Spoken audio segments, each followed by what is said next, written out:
Hello दोस्तों, आपका स्वागत है हमारे यूट्यूब चैनल पर। दोस्तों, भारत साधु और संतों का देश है। ये साधु जब तक अपनी तपस्या में तल्लीन रहते हैं तब तक ये शांत रहते हैं, लेकिन जब इनको कोई छेड़ता है तो ये महाकाल बन जाते हैं। दोस्तों, हमारा देश कभी अंग्रेज़ों का गुलाम था। अंग्रेज़ों के खिलाफ हमारे देश में कई विद्रोह भी हुए हैं, लेकिन एक ऐसा भी विद्रोह हुआ था जिसमें सभी साधु संतों ने बढ़ चढ़कर भाग लिया था और अंग्रेजी सेना को धूल चटा दी थी।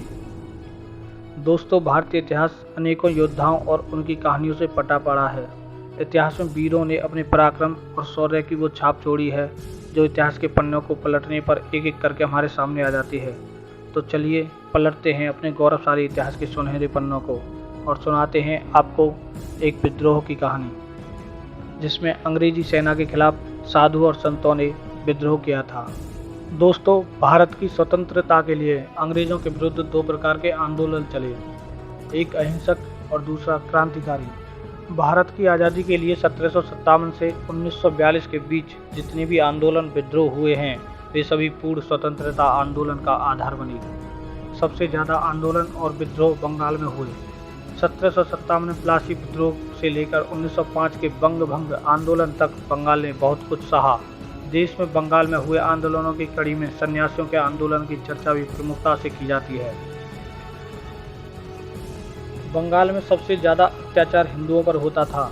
अंग्रेजों ने हिंदुओं को उनके तीर्थ स्थानों पर जाने पर प्रतिबंध लगा दिया था, जिसके चलते शांत रहने वाले सन्यासियों में असंतोष फैल गया। बंगाल में अंग्रेजों की नीति के चलते जमींदार, कृषक, शिल्पकार सभी की स्थिति बदतर हो गई थी। बंगाल में जब 1770 ईस्वी में भयानक अकाल आया तो अंग्रेज सरकार ने इस ओर कोई ध्यान नहीं दिया और जनता को उनके हाल पर ही छोड़ दिया।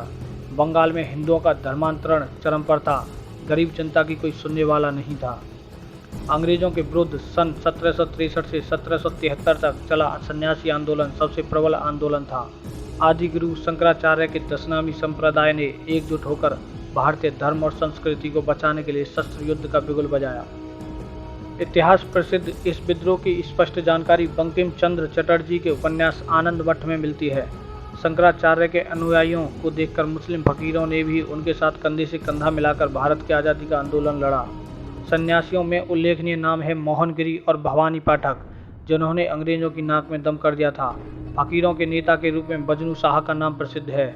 सन्यासी फकीरों के इस विद्रोह में उन्होंने अंग्रेजों की कई कोठियों पर कब्जा कर अंग्रेज अफसरों को मौत के घाट उतार दिया।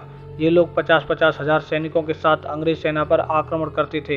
इन फकीरों और सन्यासियों के साथ जमींदार, कृषक, शिल्पियों ने साथ दिया था।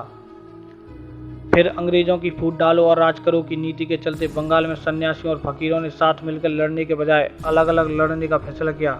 इस बिखराव के चलते अंततः सन्यासी विद्रोह और फकीर विद्रोह दोनों ही दबा दिए गए। इस विद्रोह को कुचलने के लिए वारेन हेस्टिंग्स को कठोर कार्रवाई करनी पड़ी थी।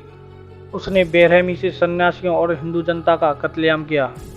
तो ये थी कहानी 1770 में हुए सन्यासी विद्रोह की। अगर वीडियो अच्छी लगे तो लाइक करें, शेयर करें और चैनल को सब्सक्राइब कर दें।